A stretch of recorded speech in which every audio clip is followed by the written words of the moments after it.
Assalamualaikum warahmatullahi wabarakatuh. Saya Putra Madani, Prodi Perbankan Syariah dengan NIM 08192211. Nah, di sini saya akan menyampaikan materi yang berjudul Al-Wadiyah.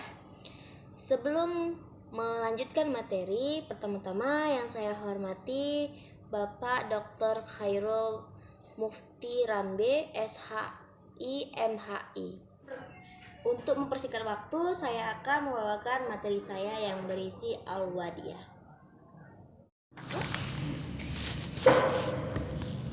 Di sini ada pengertian Al-Wadiyah. Dalam tradisi fikih Islam, prinsip titipan atau simpanan dikenal dengan prinsip Al-Wadiyah.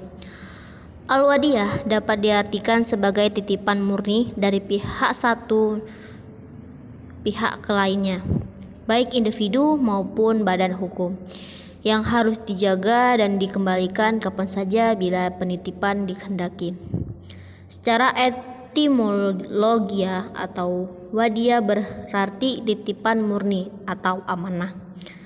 Wadiyah bermakna amanah. Wadiyah dikatakan bermakna amanah karena Allah menyebut wadiyah dengan kata amanah di beberapa ayat Al-Quran.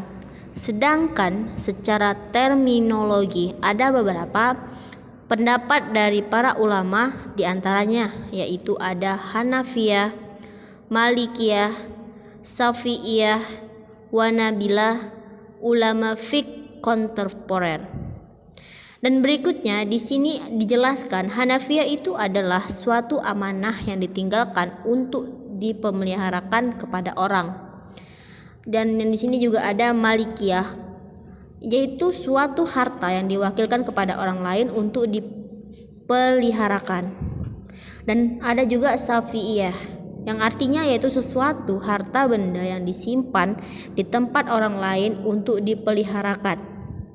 Dan yang berikutnya ada Hanabilah, yaitu suatu harta yang diserahkan kepada seseorang untuk memeliharanya tanpa ada ganti rugi.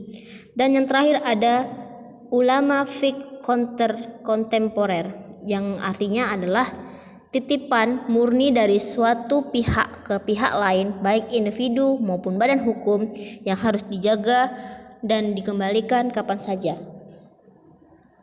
Dan berikutnya ada di sini jelaskan rukun dan syarat Al-Wadiyah. Rukun Al-Wadiyah menurut Hanafiyah yaitu hanya satu, yaitu adanya pernyataan kehendak atau izab. Ungkapan kehendak menitipkan barang dari pemiliknya, dan qabul, ungkapan kesiapan menerima titipan tersebut adalah pihak yang dititipi. Namun menurut jumhur ulama fiqh, rukun wadiyah itu terdiri dari 4. Yang pertama ada pelaku akad, barang titipan, pernyataan kehendak, dan yang terakhir ada syarat wadiyah. Di sini juga ada syarat Al-Wadiyah yang terbagi menjadi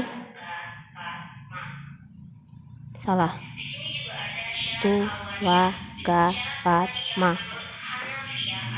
Di sini juga ada syarat Al-Wadiyah. Syarat wadiyah menurut Hanafiyah adalah pihak pelaku akad disyaratkan harus orang yang berakal, sehingga sekalipun anak kecil namun sudah dianggap telah berakal dan mendapat izin dari walinya,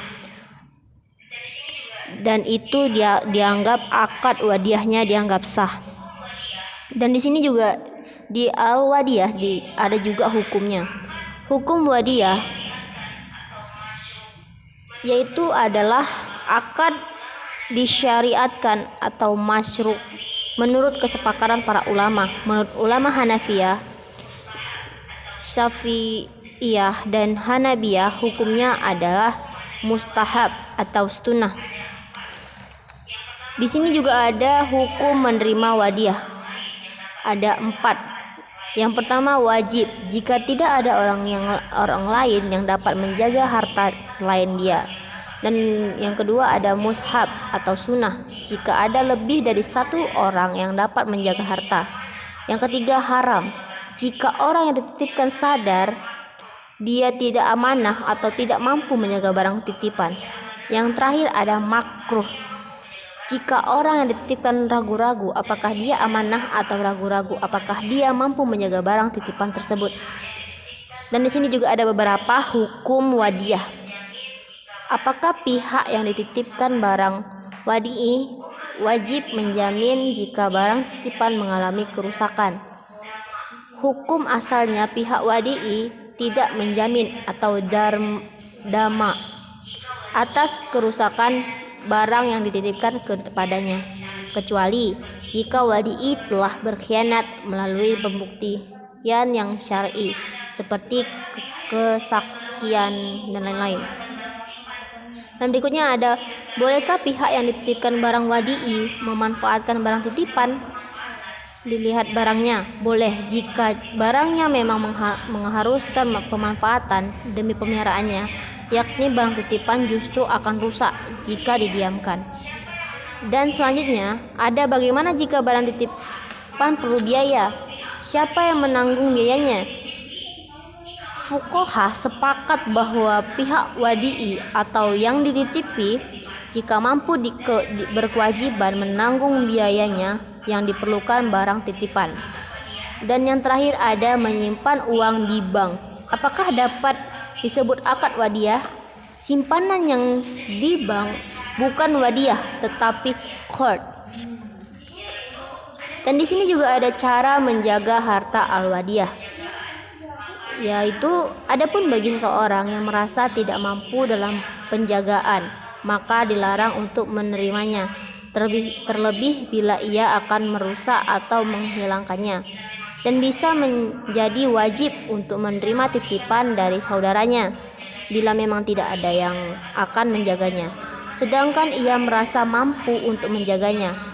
Hal ini berdasarkan konteks dan pemahaman dari ayat-ayat dan atau hadis-hadis yang melanggar seseorang untuk menyia-nyiakan harta yang ia miliki.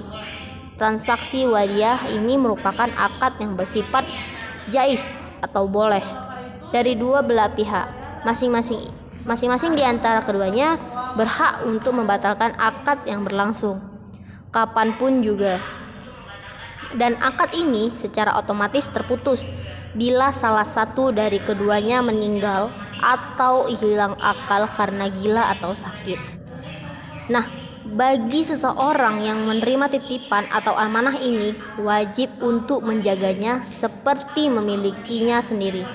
Karenanya, bila barang titipan itu hilang atau rusak, maka pihak yang dititipi tidak wajib diminta ganti atau pertanggungjawabannya, karena ia sebagai orang yang dipercaya oleh si penitip, selama pihak yang dititip tidak berbuat lalai dan aniaya dalam penjagaan.